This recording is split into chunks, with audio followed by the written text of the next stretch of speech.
السلام علیکم ورحمۃ اللہ وبرکاتہ۔ امید کرتا ہوں تمام احباب خیر و عافیت سے ہوں گے۔ اللہ پاک سب دیکھنے اور سننے والوں پر اپنی خاص رحمتوں کا نزول فرمائے۔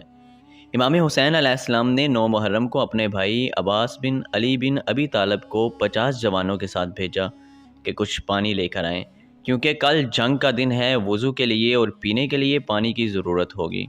حضرت عباس دریائے فرات کے کنارے گئے، وہاں جنگ ہوئی، آپ شدید زخمی ہو گئے، تھوڑا سا پانی لینے میں کامیاب ہو گئے۔ عمر بن سعد اور شمر ذی الجوشن نے مطالبہ کیا کہ ابھی رات کو جنگ شروع کی جائے۔ امام حسین علیہ السلام نے فرمایا کہ جب جنگ کا فیصلہ ہو ہی چکا ہے تو یہ ایک رات اللہ سے مناجات اور علیحدگی میں اس سے ملاقات کے لیے دے دو۔ فیصلہ ہو گیا کہ کل 10 محرم کو جنگ شروع ہو گئی۔ رات کو آپ اپنے خیمے میں گئے، عزت مآب خواتین کو جمع کیا، اپنی بہن حضرت زینب کو، زوجہ مطہرہ حضرت شہر بانو، چھوٹی شہزادیوں کو، شہزادوں کو، خانوادہ رسولوں کے جوانوں کو ارشاد فرمایا، میں تم سے بے حد راضی ہوں اور خوش ہوں، تم نے حق، صداقت اور وفا شعاری ادا کر دیا۔ قیامت کے دن تمہارے حق میں گواہی دوں گا۔ تمہیں اجازت دیتا ہوں کہ رات کے اندھیرے میں جہاں چاہو چلے جاؤ، مجھے جام شہادت اسی میدان میں نوش کرنا ہے، لیکن تمہیں اپنی خاطر جنگ میں جھونکنا اور مروانا نہیں چاہتا۔ عزیزوں کی آنکھیں پرنم ہو گئی، سب نے تھر تھراتے ہوئے لبوں سے جواب دیا کہ امام عالی مقام، ہم اپنے خون کا آخری قطرہ بھی آپ کے قدموں پر گرا دیں گے۔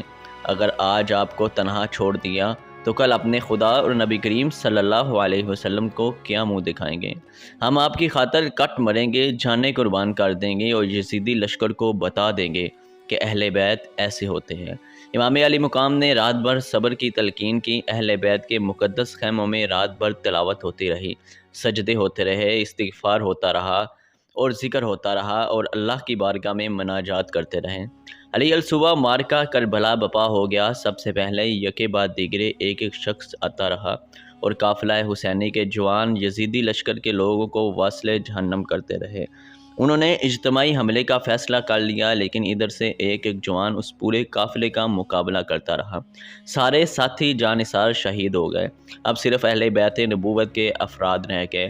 امام حسین رضی اللہ تعالیٰ عنہ نے چاہا کہ اس خاندان سے میں آغاز کروں، تلوار اٹھائی، لیکن حضرت علی اکبر میدان میں آ گئے، عرض کرنے لگے، ابا جان، بیٹا آپ کا جوان ہے اور جوان بیٹوں کے ہوتے ہوئے باپ کو ایسی تکلیف کی ضرورت نہیں۔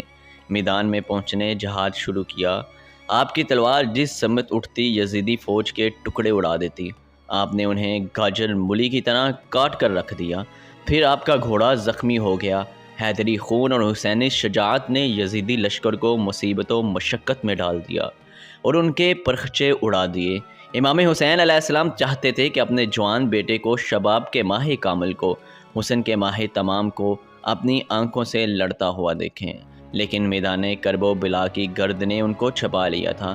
کچھ خبر نہ تھی کہ وہ کہاں ہیں اور ان پر کیا بیت رہی ہے، بس اتنا اندازہ ہوتا تھا کہ جس سمت یزیدی لشکر کی بھیڑیں بھاگتی تھیں، امام حسین اور اہل بیت کے لوگ سمجھ لیتے کہ حسین رضی اللہ تعالیٰ عنہ کا لاڈلا بیٹا اسی سمت جا رہا ہے۔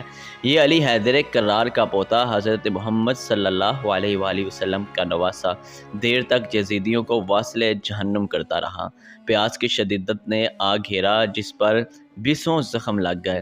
پانی کا ایک گھونٹ بھر کر دوبارہ تازہ ہونے کے لیے آئے تو عرض کی، ابا جان، اگر پانی کا ایک گھونٹ مل جائے تو پھر تازہ دم ہو کر حملہ کروں۔ فرمایا، علی اکبر، پانی تو میسر نہیں، لیکن میں اپنی سوکھی ہوئی زبان تیرے منہ میں ڈال سکتا ہوں۔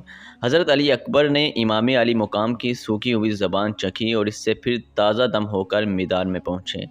دیر تک لڑنے کے بعد بے اندازہ زخم کھا کر زمین پر گر پڑے۔ ایک نیزہ آپ کے سینہ اقدس میں پیوست ہو گیا۔ اچانک زبان سے آواز آئی، یا ابتاح، اے ابا جان۔ امام حسین بے ساختہ دوڑے، جا کر اپنے بیٹے کو گود میں لے کر اٹھایا۔ بیٹا ایک عجیب انداز سے اپنے باپ کو تک رہا ہے۔ عرض کی، ابا جان، اگر آپ نیزے کا یہ پھل جسم سے نکال دیں تو میں ایک بار پھر میدان میں جانے کے لیے تیار ہوں۔ آپ کا بیٹا دشمن کی کثرت کے باوجود ہمت ہارنے والا نہیں۔ امام حسین علیہ السلام نے گود میں جوان بیٹوں کو، اس ماہ تمام کو، اس حسن کے پیکر کو اپنی گود میں لے لیا سر سے پاؤں تک جسم زخمیوں سے چور تھا۔ آپ نے نیزے کا پھل نکالا، خون کا فوارہ ابل پڑا۔ امام حسین علیہ السلام جب حضرت علی اکبر کو گود میں اٹھائے ہوئے تھے، اس وقت آپ کی عمر 56 سال 5 مہینے اور 5 دن تھی۔